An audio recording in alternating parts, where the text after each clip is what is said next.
Khiron Life Sciences Corp is a Latin American-based pharmaceutical company that develops and commercializes medical cannabis products. Khiron has core operations in Colombia and is fully licensed in the country for the cultivation, production, domestic distribution, and international export of both THC and CBD medical cannabis. In May 2018, Khiron listed on the TSX-Venture, becoming one of the first Colombian-based medical cannabis companies to trade on any exchange globally. Khiron Life Sciences Corp is listed on the TSX-Venture under the ticker symbol KHRN. Alvaro Torres joins me now. Khiron Life Sciences live from Bogota. Alvaro, how are you doing today? Hey Jim, how are you doing? It's been a long time. It has been a long time. Bit of a reversal in the cannabis market, and I saw some interesting news from Khiron today that you'd received approval from a Colombian government-affiliated group. Yes, so we continue to work to be able to get sponsored for medical conferences and medical associations. Now I think we are up to 7 or 8, and this is just another stepping stone to be able to start prescribing medical cannabis soon. So very excited. Yeah, excellent. Okay, you're making progress towards, revenue is growing, adjusted EBITDA of 7.7 million, nonetheless a loss consistent with the entire sector. What is the outlook for the next few quarters? Well, I think, Jim, the most important aspect of our operation the next 6 months is to be able to start our medical sales.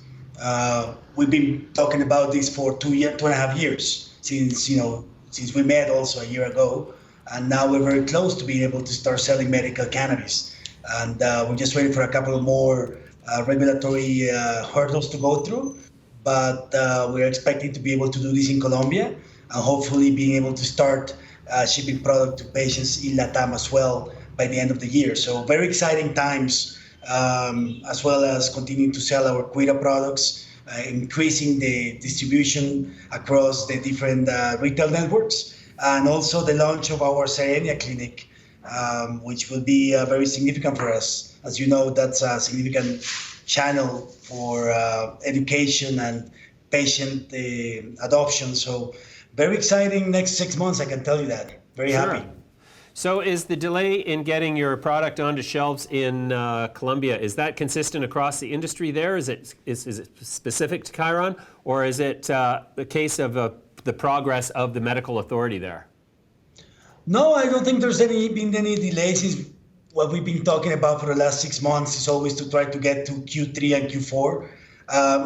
You follow our story very closely, so we've been going through all the approvals on seed registration. We have over 22 seeds now registered that are being cultivated, and now that we finalized some part of that cultivation, we're just now ready to begin sales. So no more delays than we expected over a year ago, and I think what the government of Colombia is trying to do is to do things right, and once we are able to start selling, there will be no stopping it. Yeah, you bet. Okay, Alvaro, now what is the market looking like in terms of Colombia? On the medical side, you've got the ability to sell medical products directly to patients. On the cosmeceutical side, you're already selling Kuida products in stores in Colombia, correct? Yes, since November last year. And is that the source of your revenue?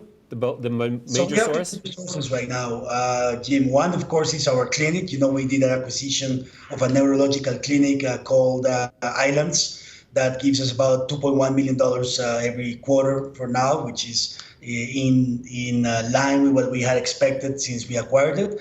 And the other line of revenues is Kuida, which is taking form as we start to educate a lot of consumers on the benefits of CBD and cosmetics.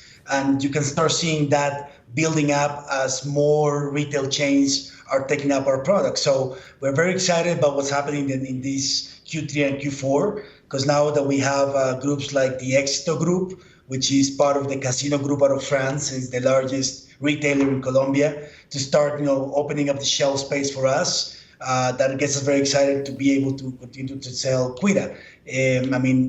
We reported revenues of about $2.2 million for the quarter, which for now us is very significant considering we went public almost only a year and a half ago. Companies in Canada have been doing this for 5 years. So, we're very happy that we are striving and trying to catch up, even in a market that's just starting. Sure. And is the partnership with Dixie progressing towards your product being available in the United States? Yes, so we are very excited about that. As you know, we recently announced that we got TSX approval to be able to export Kuida to the United States. So right now, what's in the plan is working on the marketing plan, on the launch plan, which states can we go on, and continue to working on regulators to understand, for them to understand what the product is about, and alongside Dixie as well, which is a tremendous partner for us. So very excited about that because we've been making a lot of strides. In this business, sometimes, there's so many regulatory hurdles that every time we go through one jump and we are able to, exceed some expectations in terms of timing, it gets us very exciting. And I think now we're just ready, waiting to make sure we do things right. So we have the right branding, the right marketing strategy, the right retailers. But once we're able to launch it, I think it will be tremendous success for the company. Right. A consensus of 6 analysts indicates that you're projected to generate profit of at least $6.1 million in 2021. Do you feel like you're on track for that? You're going to beat it, or is it going to be a challenge to get there? No, Jim, I'm very optimistic. The way I look at the markets in LATAM as they continue to open up, being based out of Colombia, we have a tremendous team that is not really that costly for us. And the markets are opening up in 2021. When we see Colombia, Mexico, Brazil, and Argentina, and what we're doing in Europe, I'm very confident that we'll not only beat it, but we will always exceed expectations. Yeah, you bet. You recently made a few key executive appointments to boost your penetration into Europe. What is the significance of these individuals, and how is the European sort of strategy going for you? Well, Jim, these companies are built on great teams. I'm very lucky to be able to lead a company with such fantastic talent. And it always starts with us on regulation. If you don't master regulation, it's going to be hard to be a leader in the field. And that's sort of what we were trying to go for with the team that we're bringing from Europe. Where we see Europe is that it's a very interesting market, of course, with a higher GDP per capita, higher consumption rates, more knowledge of CBD. And we've been going to Europe many months since January of this year, particularly with Kuida. We're starting to see how the European market looks at our Kuida products as something that's really interesting and something that's very exciting because of the quality and because of this narrative and the brand that we built. So then we start looking at, well, why can't we take our brands and our knowledge and our education to Europe? And that's sort of the story that we start thinking to ourselves, how do we bring the right team that wants to help us build that platform in Europe, and considering everything that we've done in LATAM.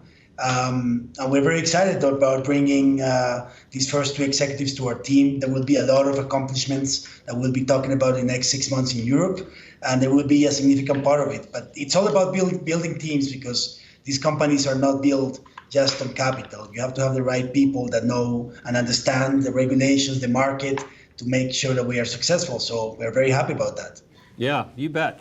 Alvaro, I hear no end of new companies starting up in Colombia, and they say they're getting licenses, and they're projecting a rosy future. But at this point, I'm not really aware of anybody else in Latin America who's got penetration into the major markets. Are there any other cannabis companies that have the level of penetration that Khiron has achieved at this point? Well, Jim, I think I could say there's probably 8 to 10 companies that we've known for a long time who are part of the guild that we co-founded about a year and a half ago. I think it's always good to be able to work alongside great companies. What I'm not seeing really is more than the usual suspects that we all know from Colombia, who started this business a couple of years ago. I'm not seeing that much anymore, but there's a lot of excitement about Colombia, but there's also the challenges of starting a little bit late. And as you talked about it with the capital markets, I think it's getting harder and harder to enter, because there's companies like us and a couple of more others that started earlier. And in this industry, as you know, and Canada has shown it, if you're one of the first ones, you're going to have a significant advantage, at least in the short term. So I think it's exciting times for Colombia. I think it's exciting times for Latin America. But I think Colombia, the companies that started this 10 years ago, these are the companies I'm seeing leading the industry. I mean, everybody has a different strategy. My strategy and our company's strategy is to dominate the domestic markets. We're not that interested in the export of raw product. But that's because we come from a more pharmaceutical background. And as for the rest, I think I've seen a lot of tremendous positive news. And it's always good that the rest of the companies that started this industry have great news, because you cannot build a successful restaurant in an empty street. So we're rooting for the industry, and I'm very excited to see what the rest of the companies are doing. And it's all good news for us. Yeah, you bet, Alvaro. Well, I'm excited to be coming down to see you at the end of September. And so sounds like you're making great progress, and I really look forward to seeing you then. Oh, well, absolutely, Jim. I was just reminding, the last time you were here was February 2018. I'm really excited to take you to the site, because it's, of course, changed dramatically and tremendously. And I'm sure you will be very, very impressed. Thank you for everything you've been doing for us. And we're looking forward to seeing you here. You bet. I can't wait to see you, Alvaro. Thanks very much. All right, Jim. Thank you so much. Thank you for your time, and thank you for the team. Bye. Same to you. Bye-bye.